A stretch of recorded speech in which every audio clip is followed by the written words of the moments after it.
What's going on, guys? It's your boy John the Liquidator coming back with another video. So it looked like Ed Werder has broke his silence and responded to Coach Prime after that situation that took place after that TCU game.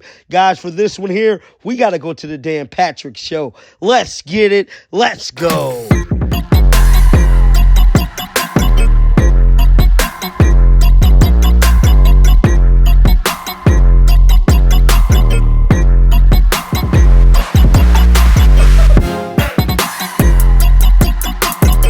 Guys, we all know that Coach Prime stated well before this game that once this game is over, he got all of the receipts to everybody. Now, y'all know me. I'm a big advocate because I got all the receipts as well because I reacted to it. Well, Ed Werder was caught in the hot seat at the press conference after the win over TCU. And this is what Coach Prime had to say to Ed Werder at that exact moment. I'm about to play the clip and I'll be right back. You believe that? Hold on. Do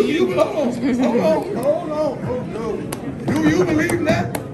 Huh? Who said I didn't? Oh, no. I read through that bull junk you wrote down. I read through that. I sifted through all that. Yeah. Oh, no. Come on. Can I ask my question? Do you believe? In what? I believe. You just answered it. You don't believe. Next question. Now, that's what Coach Prime said to Ed Werder whenever he spotted him at that press conference trying to act like everything was cool when we all know 5 months ago I made a video about Ed Werder saying this about Coach Prime. So basically, Ed Werder came out with a tweet. In the first line of that tweet, he stated, Colorado Buffaloes celebrity coach, bruh. He called Coach Prime a celebrity coach, bruh. Now, he went on to say some other stuff about Coach Prime and the ticket sales and merchandise sales, but he started off taking a jab at Coach Prime.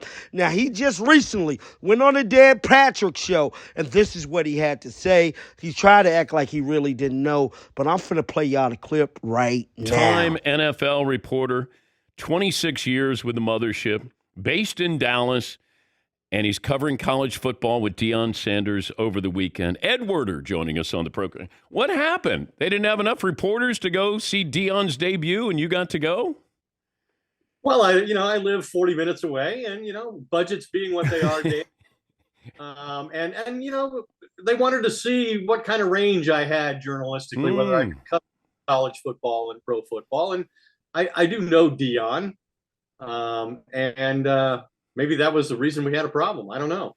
Okay, help me understand here what you wrote that Deion referred to. Righty, what was the bull junk that you wrote, Ed? Well, first of all, in the moment, it just did not seem journalistically appropriate in that situation for me to meet his demand and tell him that I believed it and whether I do or I don't. And interacting with him, as I mentioned, over the years, he played for the Cowboys, played a long time in the NFL as a Hall of Fame player.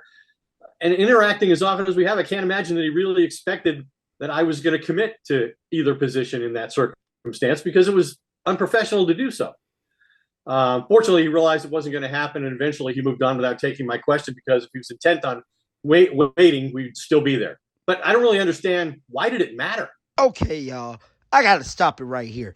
This man gonna say, I don't know, but why did it matter? It mattered because you said it, bruh. Don't try to backtrack now when, y'all get to saying all this stuff and then Coach Prime pull up the receipts and then you look like, oh, my God, why does it matter? Because it does matter. Let's get back to the video. Matter. In that moment, after all he and his sons and his coaching staff and his players had accomplished, why did he so for me to dismiss my obligations to be fair and objective and commit to Deion so that he would entertain my question? As for your question, I really don't know. I haven't been a writer in 30 years. I don't cover college football. This was an exception. I asked him, as you heard multiple times, what did I write? And he couldn't ever provide an example. And the reason is no such example exists. I've been doing television for the last 30 years. I'm almost exclusively a TV reporter, as you know.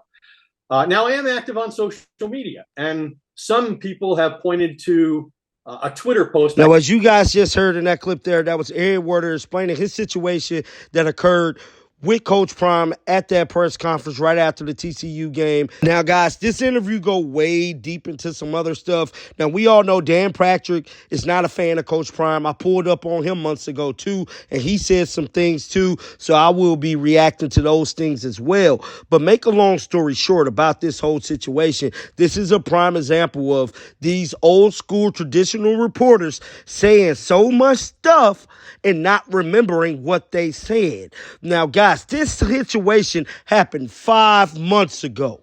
I repeat, 5 months ago. That's how cold Coach Prime is with keeping these receipts, guys. This should teach every last one of these reporters a lesson.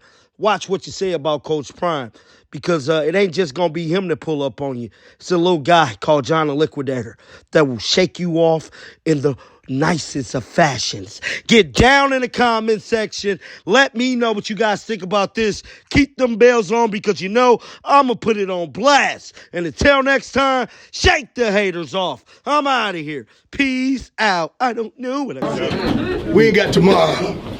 We got now. We ain't got next. We got now. We got now. We ain't coming no more.